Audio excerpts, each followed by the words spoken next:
तो का हो खेसारी भैया, तू तो मत तबाही पर तबाही मचाव तड़ो। इतना तबाही मचाव दिला भोजपुरी इंडस्ट्री में। एगो गाना का लिया था एकदम बुझाता कि उड़ाइए देव 100 मिलियन क्रॉस कराइए देवे एक बार 20 दिन के अंदर में।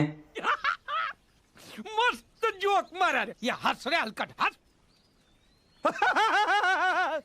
सुना लो, यो गाना आइले कुछ दिन पहले। इनकर जोन गाना के नाम रहे नींबू खरबूजा भइल 2, उ गानवा में रुके के नामे नहीं खेले। मार नया चैनल से आइल बटे या 13 ही दिन में 30 मिलियन व्यूज क्रॉस गइल बटे। आ वो नौका चैनल बस ई गानवा ई ट्रेंडो करता। ई तो पहली बार भइल बा भोजपुरी इंडस्ट्री में। दू चार गो भाई बानरा बाड़ो सन, उ कहेला सन कि पावर स्टार कर रही। अरे बानरा, हई देख ल कुल कि नया चैनल से गाना आइल बा, मात्र 13 ही दिन में 30 मिलियन व्यूज भइल बा। आ ओकरी बाद से ई गाना ट्रेंडो करता। आज तक ले कोनो नया चैनल से कोनो भी गाना आइल हो को उ आज तक ट्रेंडे ना करेला। आ इंस्टाग्राम पे देख लो नहीं, रीलवा कितना बनल बा, ट्रेंड भी करता और 5.5 लाख से अधिक रील भी बन चुकल बा।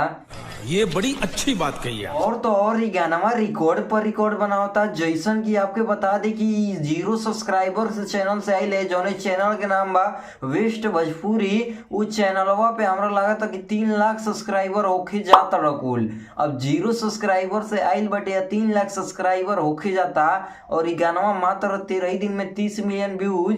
अब ये व्यूजवा रुकतो नहीं कि एकदम ताड़ता। जितना चल जाओ, हमको लग रहा है कि 20 से 25 दिन के अंदर ही 100 मिलियन या 50 मिलियन से अधिक ही चले जाई। हाँ भाई लोग, अब तो हमरा लागत है जोन खेसारी लाल यादव पे बैन लगवाइले बा, वो सोचत हुई कि साले पे काहे बैन लगवा दिए हम। इतना बढ़िया सिंगर है जो कि मात्र नया चैनल से गाना देकर इतना गाना का व्यूज पा रहा है, और इस पे हम बैन लगवा दिए। वो अभी ग्लोबल म्यूजिक वाला सोचता होगा कि क्यों ना इस गाने को हम अपने चैनल पे लेके आए।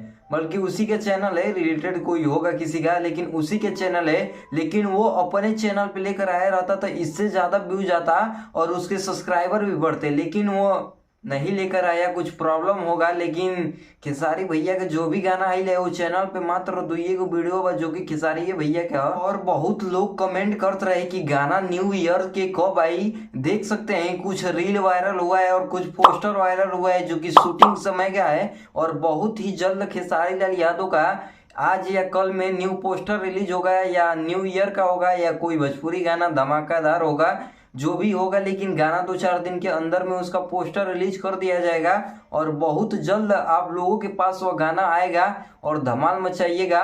ऐसे ही वीडियो देखने के लिए चैनल को सब्सक्राइब और वीडियो को प्यारा सा लाइक जरूर कर देना। अभी उतना सेटअप मस्त नहीं है, फिर भी वीडियो बना रहे हैं तो प्यार जरूर दीजिए।